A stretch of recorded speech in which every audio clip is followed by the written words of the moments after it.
Cole, congratulations. Reece, you've had to sit and watch from the sidelines. How was that for a comeback? No, it was great to be back out there, with the team. It's been a long 5 months since I played. And I've been, waiting on this return for so long, so happy I could, make my comeback today and help the team.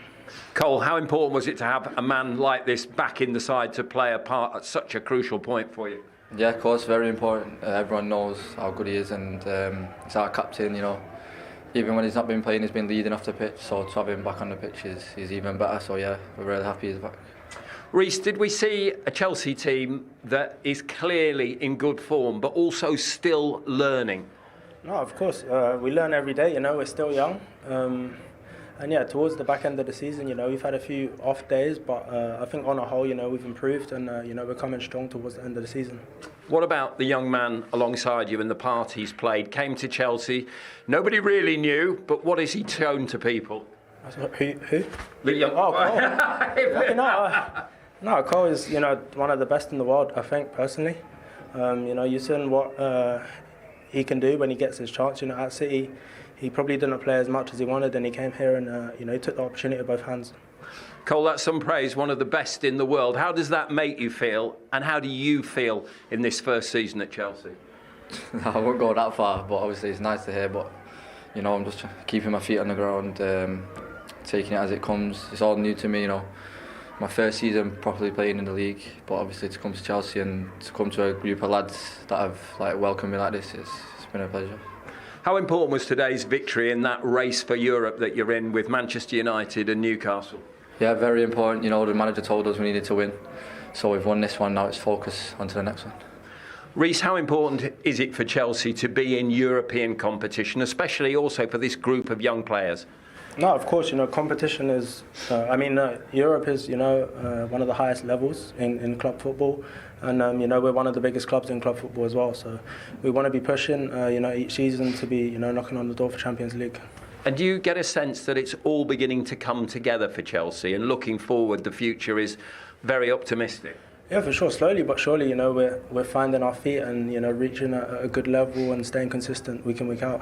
Well, listen, well done to both of you. I think he thinks you're one of the best in the world, but you're certainly the player of the match, so well done, Cole. Reece, do the honours. Okay, thank you. Reece James and Cole Palmer there, and we're joined now by their boss, Mauricio Pochettino, has joined us. Thanks very much, Mauricio, for taking the time to come and talk to us. Congratulations on the victory. What pleased you most about today's performance? Well, I think in the way that we always believe until to the end, in football is until to the end is about to fight and give your best. Yeah, so pleased because I think also the player from the bench make a big impact, and yeah, so happy to recovery. Unlucky that we are on the end of the season. It's only two games to play, but I think important for for them and important for the team to finish strong this season, to think in the next one with the hope to be strong and start really well the season. When you talk about the fact that there is only one game left for this season and the timing isn't great for Chelsea, is that because you're starting to see the progress of what you've been putting in place since the start of the season? Reece James just said there, we're young players, we're always learning. Are you starting to see those lessons take effect now? Yes, I think if we are honest, I think we were punished for the 10 first games. I think that our performance was good, but we were not clinical in front of the goal, and we create too many chances, big chances. All the data told about to be in a different position, but we were not effective. But I think if we start to count after the victory of Tottenham, I think 25 or 26 games, I think we are in the top 4 and top 5, and I think the performance is really good. But the problem is that the first 10 games we didn't start well. Mauricio, congratulations. It's Jamie Redknapp. Thank you. I want to talk about a couple of players that obviously you've had the luxury of using today, which you haven't had all season. Reece James, one of the best right backs. Obviously, we're so lucky to have him as a young English player, and obviously Nkunku. How hard has it been not to have those players, and how good is it to see them back and playing again? And I'm sure you'd love another 20 games with them now. It's true, Jamie. I think I was thinking in that to wish, to have 20 games in front.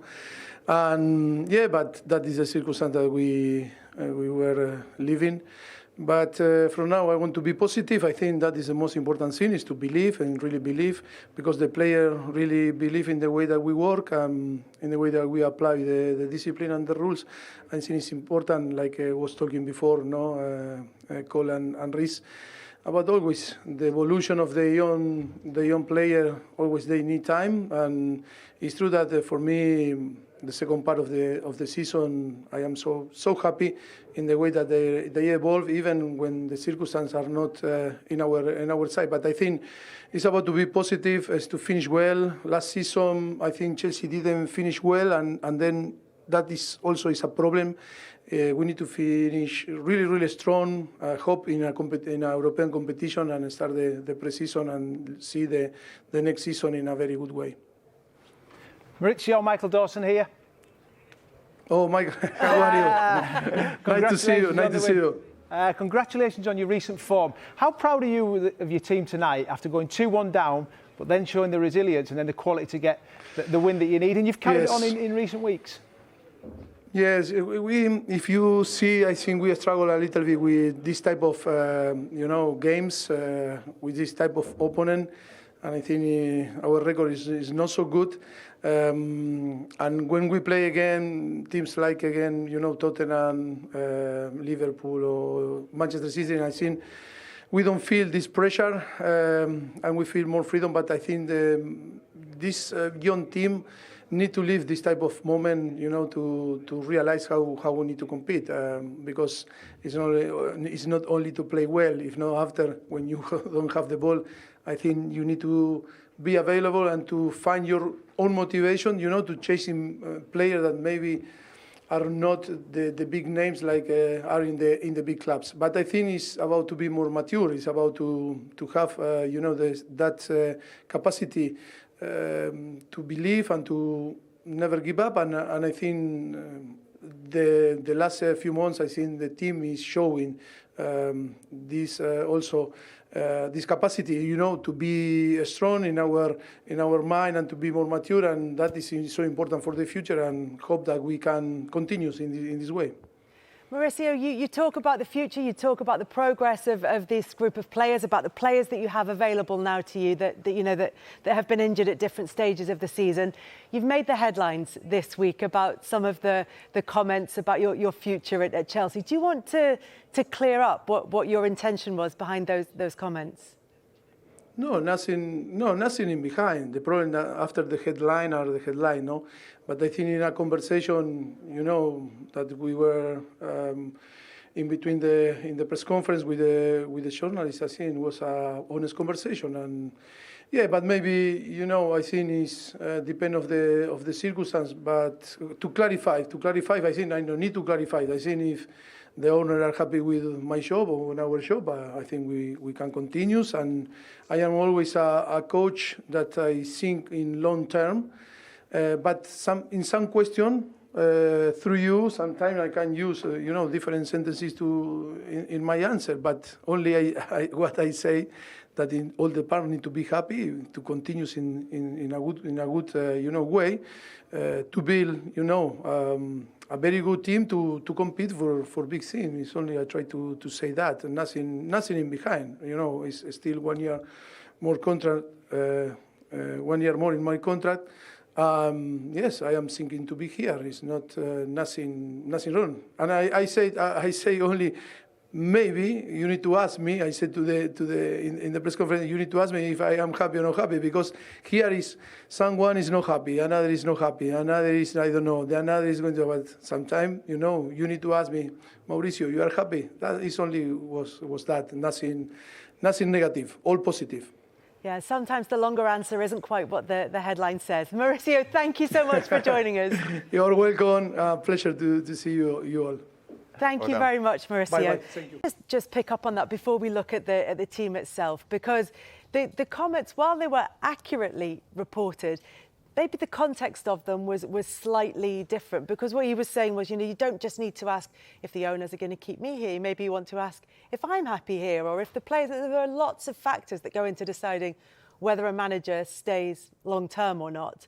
And when you look at a club like Chelsea that has a history of changing managers, when you look at Mauricio Pochettino's career, when he's left clubs or been sacked, or they've come to a mutual decision, you can understand why he's looking at a long-term future for himself that includes changeable factors. Well, you've got to remember, Mauricio, when he went into a football club, I mean, the amount of players and turnovers they have there, and they were always going to improve what happened last season. It was a disastrous season, and this season hasn't been great till recent weeks. And I think with Mauricio getting asked that, it's a real surprise for me, because I think he's the right person when they took him in. I still think he's the right person to be in charge now, to develop these young players. But you need time. You can't just be changing managers all the time. Look, I worked with Mauricio for a short period of time till he sold me, but that's another story. So are we saying he's a good judge? So are we saying he's a good judge or not? No, he's a good judge. He's a good judge, Kelly. But I just think he needs that time, and we're starting to see the team. And I saw Madueke play a pass last week for Nicholas Jackson against West Ham, and a few weeks ago I was criticising them as a team. They were anything but a team, but I think I'm starting to see that now. They go 2-1 behind at the City Ground. They've got the first away win in 3 months, and I think you just need to take this time. Owners need to calm down.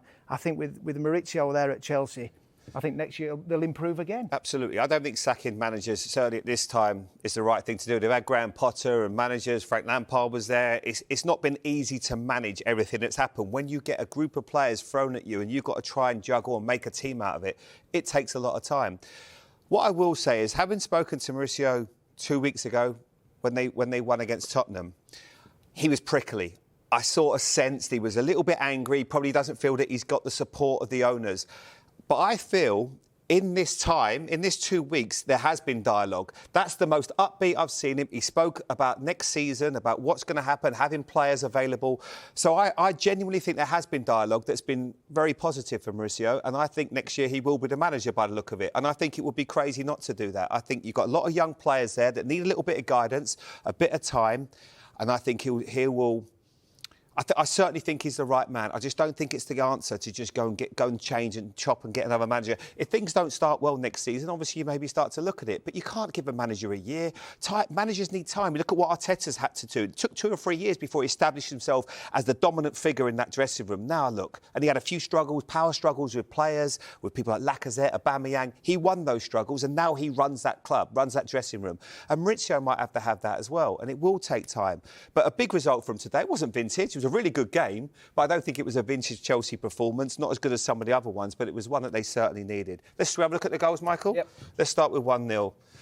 I'll just have a look at something with you. The system, let's go through the system, Michael, that they played. Because obviously he played with a 5 at the back, 2 defensive midfield players, and a bit of what I would call a lopsided 3 in there with Callum Hudson-Odoi on the left, Morgan Gibbs-White as a number 10, although he's quite high there. And then a centre forward there. And this area was obviously a huge success for Chelsea earlier. Yeah, and this was Chelsea in possession. That was Forest set up out of possession. Very, very good. But what I didn't understand in the first half, and they changed it in the second half, is Cucurella. I'm thinking, what are you going in there for? There's so much space here in the box that you've created. I'm thinking, just stay out. Because Forest always wanted to split the pitch in half, and you see where they're overloaded. So the space for Chelsea was down this left-hand side, and you see Cole Palmer in that 10 position. Yeah, I mean, as a defender, now you play centre-back, would you be looking, there'll be alarm bells going, he's got a little, I don't really want him to get it on the half-turn here. Well, this is the problem when you play a 3, and I played a 3 with Steve Bruce when I went to Hull. And that number 10, if you're not playing with an out-and-out 2, which Chelsea don't, and Cole Palmer, I mean, he just floats around. And when you've got that vision, and then can deliver a pass, the weight and the accuracy, half-turn. Look, he's always scanning. He's scanned. He sees Mudryk there, and it's a great run by Mudryk. And there is almost that, like, he's got such good vision. He's already got a picture of what's happening. I think that Mudryk's such an interesting player because there's a lot that he can learn because he possesses incredible pace, like a sprinter kind of pace. So any fullback, like Montiel didn't really want to go, because look at that distance there. There's, 12 yards maybe between them. And once he's picked that ball up and he gets ahead of speed, it's almost impossible to stop because of the weight and the quality of the pass. Yeah, I mean, and then that touch straight across Bolly, it gives him no chance. And when you go look back to Bolly, I said when you're playing right of a 3, could he have come a little bit closer to Montiel? But the run from Gallagher just makes him break his stride, and it's just the touch that gets in front from Mudryk that's a great finish. Chelsea 1-0 up, and at that stage, Forest know they only need a point to make sure that they're safe, and they get themselves level in the game. And it's a goal from a set piece. Willy Bolly is so effective from set pieces. I think that's the area now I think we'll probably look at, Michael. Would that be correct? With Bolly and Jackson. Jackson doesn't do enough, does he? You know, in terms of just following his man. And Chelsea have been speaking this week about trying to get in a set-piece coach, etc. They are getting a lot of problems from this area. Chelsea are very comfortable. They've got 7 along the back line, and then Forest have only got 5, and that's with Chris Wood, and they make it 8 with Mudryk. And what instigates they're a big team. They're so comfortable, you think, surely Forest are going to find it hard to get in. If you just play it on, Jamie, you see Chris Wood in the first initial one. Chelsea lose 2 players, go out the game. So, Chris Wood is here with number 11 with Cucurella, yeah? So Cucurella's obviously really concerned about Chris Wood breaking into the box. He then tries to stop him, but gets dragged out. And then Jackson, I'm not too sure what he does. He does absolutely nothing, and Bowley ends up being free. But you see Cucurella there. So Chris Wood just drags him a little bit. So they lose 2 players out of that back line. I mean, Nicholas Jackson has to do better. That cannot happen from a defensive point of view. But for Forest point of view, stops, Michael. Yeah, you could get the best defensive coaches in the world. You could get set-piece coaches. If people don't do their job and take the responsibility of just following him, look, you can see that Jackson just stops. Yeah. I don't know if he thinks maybe that flight, could the keeper perhaps come and get it? I don't think he thinks, that's a problem. You've got to stay with him, though, yeah, for Chalobah it's really hard, because Chalobah then takes a step in, but he has Murillo behind him, so he can do nothing. He's in no man's land, and he just glides in their ball. It's really, really easy. And I said at half-time it was a great goal for Nottingham Forest. It was an easy goal and so avoidable for Chelsea. And then 2-1. And we spoke before the game about Callum Hudson-Odoi and how you have to, at all costs, not let him come onto his right foot. How difficult is that to stop when someone's in such good form? Yeah, and I think it's the run from Nottingham Forest. I like this goal from Forest because, look, they want to play out, but Matt Sells here, he makes a decision. And when you see Ola Aina, he's gone to the halfway line. He's your right wing-back. But if you look where Forest, the little touch from Morgan Gibbs-White there, great intricate playing between Alanga, who just come on. But I'm going to stop it here. Yeah. How important, right, a couple of things I want to ask you, Michael, is one, this run by Toffolo. Yeah. This is a great run because that's maybe just going to give Gusto a bit of a problem. Definitely. And you can see Chalobah's got Wood behind him. Yeah. So you're one-on-one, but I'm thinking, I've got a problem here. Alarm bell's already ringing, but you know that he wants to get onto his right foot. Where are you looking at it thinking, could he do better, or is it nothing he can do? It's so hard, Jimmy, I'll be honest, because you look, what Chalobah has to do, I think he has to help Gusto, because you know you're in trouble. Last week, what is Callum Hudson-Odoi thinking? I want to take it onto my right foot and I want to send it in that far post. So could Chalobah just have made the one step further to help him out? Sometimes, but the run from Toffolo just caused Gusto all kinds of problems, because then he can just send him out. As soon as he does that run in behind Toffolo, it gives him a chance. And sometimes you say, defensively, just send him on his left foot. We've seen it week after week. What is Callum Hudson-Odoi good at? We know. Putting him on, his shift it onto his right foot and bend it in that far post. So if I look at that there, so Callum, he stood a great ball up for Morgan Gibbs-White. Remember when he had the header, and then obviously Chris Wood missed a rebound. Is there a case where you could say to Gusto, just edge even further this way to make sure that he doesn't do that? And if he beats you down the line and stands the ball up, you go, OK. We'll deal with it. But you can't, after watching last week, the two goals against Sheffield, which they must have watched, well, you know what sort of player he is. I know he wouldn't have defended against him. Was he there last year? I can't remember. But, even the player you're up against, could you show him down the line at all costs? I think you have to, Jamie. Overemphasise. Go on, you can beat me down the side, but you can't come inside. And I listened to Chris Wilder last week, and he was going mad with Jayden Bogle because he knows what he's going to do then. Go on, overemphasise. If he has a shot from a tight angle, it's on his weaker left foot. And if he puts one in the stance from there, sometimes you hold your hands up. But it's too easy for Callum Hudson-Odoi. But it's brilliant, though. I will say that because I've watched so many times when Mohamed Salah come into the Premier League, and we go to, why don't defenders just get him down the line? Sometimes it's easier said than done. They just manage to have that gift to shift it to the left and hit it so early, bend it over your foot. It's hard to stop. And Callum right now is banging form. He's full of confidence, and that's the level that he's playing at. And he's got to keep it going. And I want to say to him, next season, you make sure you have a really good pre-season, look after yourself, but come back, show this form again. £5 million, he's an absolute steal. He's been brilliant this season, but make sure you come back and start like you finished. And Raheem Sterling scored the Callum Hudson-Odoi goal. I thought this was trademarked. This is, but Raheem do it, so can I. It can, and I think this one's even better. And the reason is because there's more Nottingham Forest players to beat. I mean, when it's 1v1 with Gusto, it's really, really hard. But I see here... So, just sorry, Michael, to stop you. So they changed it a bit by then. Yeah. They took up a player which you feel is so influential in this team, in Yates, and they've gone with Morgan Gibbs-White. I think he's just in behind Cole Palmer there, number 10. And do you think that maybe made a bit of a difference as well? Yeah, and then you see Anthony Elanga coming in, and I'm thinking, Ola, I played with Ola at Hull City, and he's so quick, and I'm saying again, go on, send him down the line, and you can run with Raheem Sterling because you're quick. As soon as he lets him inside, look, there's 4 players around that ball, and none of them get the block in. I just wondered if Ryan Yates was there, is where Morgan Gibbs-White was. Morgan Gibbs-White just hangs his leg out. Whether he would have been able to make a difference, I don't know. But as soon as you send it in, there has to be someone close to that ball. Yeah. You can't have a free shot from there. Because the quality of these players, Jamie, they'll put it right in the corner and give the keeper no chance. Again, that, especially when you come off the bench, you're trying to make an impact. It was a fantastic goal. 3-2, and this is I've liked seeing this goal. This is a really good team goal. I think it shows you what Mauricio is trying to do there, and Caicedo's a really important player. Now, he's just playing, he's almost lending this ball to Gusto.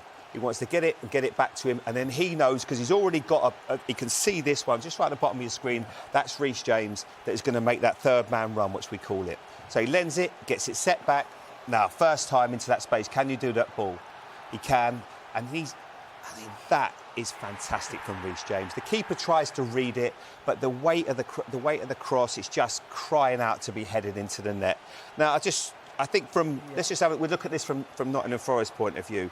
Reece James is with obviously Callum Hudson-Odoi there. They are pretty well matched up there. I would say to Callum, if anything, can you maybe stay with him? Toffolo can see there in his periphery that he's got Gusto.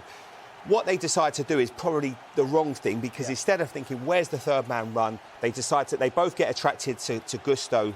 You can see it there, and then you leave Reece James all that time. It's almost like we forgot how good he is, because if you remembered, you wouldn't have let him have that space, and he just lifts a delicious cross. I mean, it's a brilliant goal from Chelsea's point of view, but I'm sure Nuno and the players are looking. It's just that communication between Harry Toffolo and Callum Hudson-Odoi, but it happens in a split second. As soon as Harry Toffolo goes and steps into midfield on Gusto, and that ball goes back to Caicedo, and he puts the ball in that area, I mean, it's split seconds. Yeah. Take nothing away from the ball. I mean, he's brave there. You don't know what he's jumping over there. From Reece James, brilliant. Been out of the game for so long. And he just guides it into an area, and then for Nicholas Jackson. And you look at Matt Sells, I just think Matt Sells, the goalkeeper from Nottingham Forest, he just tries to gamble.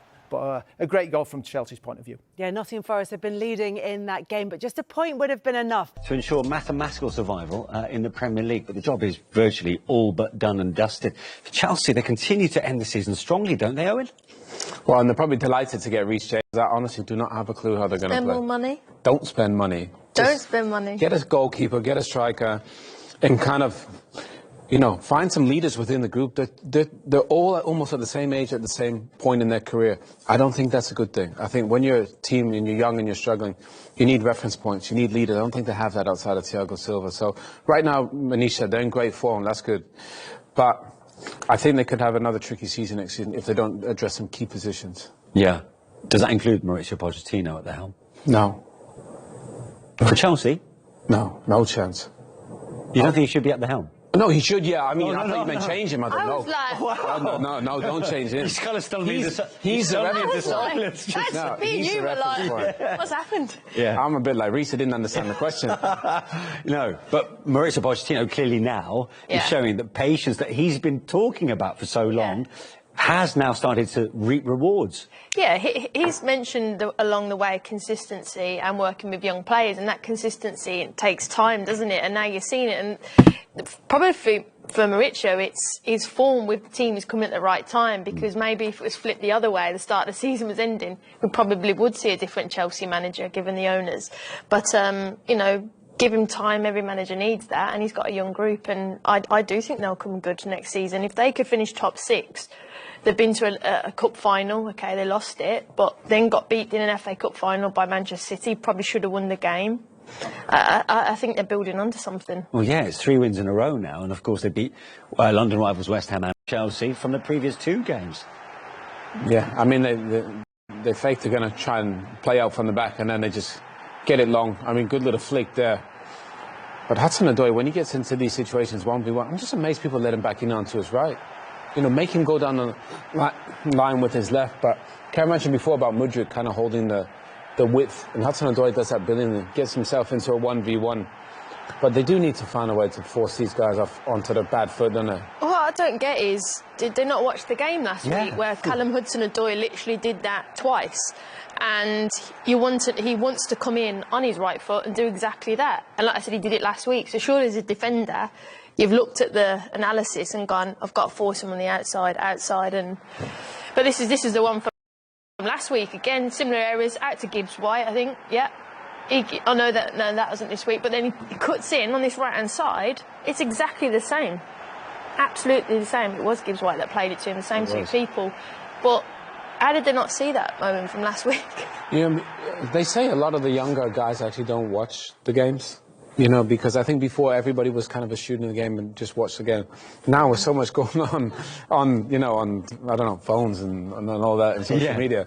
A lot of the younger guys, if you interview them, they don't watch the game. Do you think it's easy for them to switch off in this day and age? I think sometimes because of all the noise of it, I can understand why. You know, they're into other things, music and stuff. But Karen's right. Like, you got to know Hudson-Odoi is coming in on his right. If he's going anywhere, he's going left. Yeah.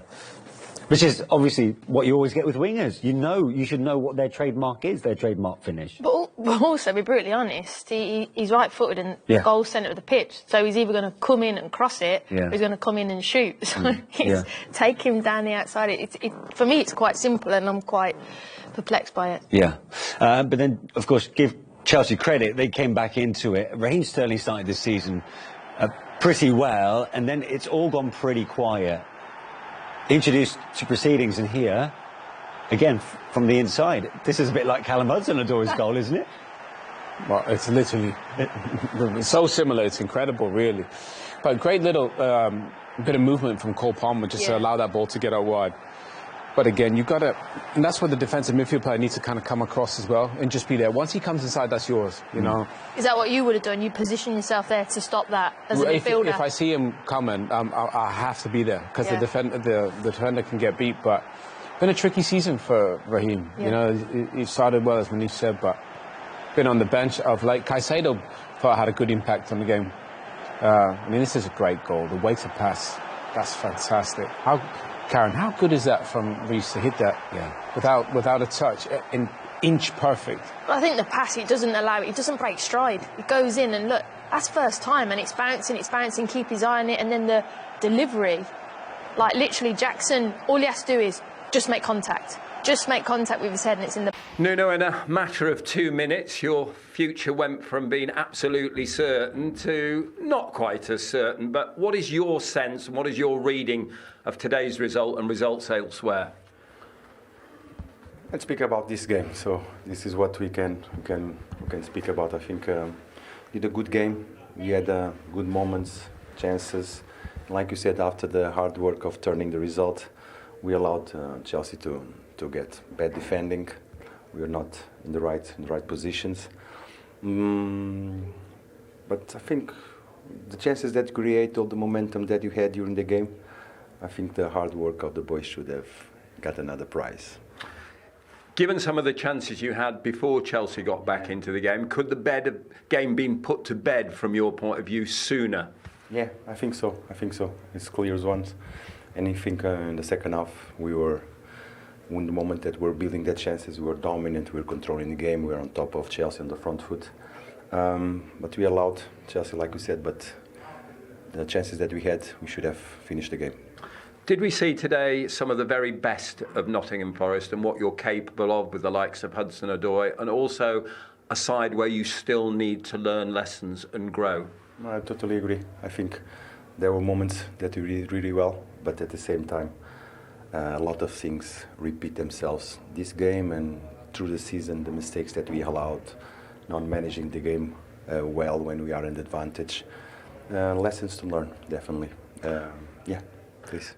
Obviously, next up is Burnley away. They are unfortunately already relegated. It would take a very big goal swing for you to be relegated. But what is your mindset as a coach? What is your approach from now to next weekend? The same. We will prepare the game as we always do, with the same dedication, same commitment to compete well, because it's important to finish this season on a high. We saw today how big this club can be. We saw the support in the stands. We saw the passion from those supporters. It's been difficult at times for this club in the Premier League. How important is it, if you secure that Premier League future next week, that the club doesn't try and find itself in this sort of situation in coming years? Definitely. I think us as a club, we have a lot of things to learn, because they took 4 points away from us. That means a lot in this Premier League table, how hard it is. Everybody knows how hard it is to achieve points. But we as a team also have things to improve and lessons to take, because I think we have the foundation and the talent to do much better in terms of team, in terms of classification, in terms of game, the way we play. But a special word to our fans, like you said, it's amazing the atmosphere in the City Ground. And we are disappointed that we didn't give them back all the support that they've been showing us through the season with a victory and a happy moment, because they deserve it. We'll try at Burnley to finish, like I say, in a high. If you can finish on that high, do you see a bright future for this football club going forward? It's like I said to you, I think a lot of things happened this season. A lot was very hard, especially for the players, to deal with these situations, the anxiety, the noise around us, all these issues. But definitely we have a foundation that needs a lot of work. But now is the moment after the game of Burnley, so preparing the future. Do you think those players deserve more credit for what they've had to deal with off the pitch? Definitely. It was very hard. Maybe from outside, people don't understand how difficult it is to deal with these situations. Not only the disappointment of the points, the anxiety of the appeal, all the situations that you have, the squad, AFCON, too many things. I will not repeat myself. Refereeing, all these issues, very hard. That's why I'm very proud of the players, the way they manage themselves, the way they conduct themselves on a daily basis to go through these obstacles. I know you're a very modest man, but how hard has it been for you to shoulder that on your shoulders, as well as having to look after the coaching side? It's not only me. There's a lot of people behind the scenes, so no, it's not only me. What we did and we'll keep on doing is our best to help the players become better. Nuno, thank you. It was a pleasure.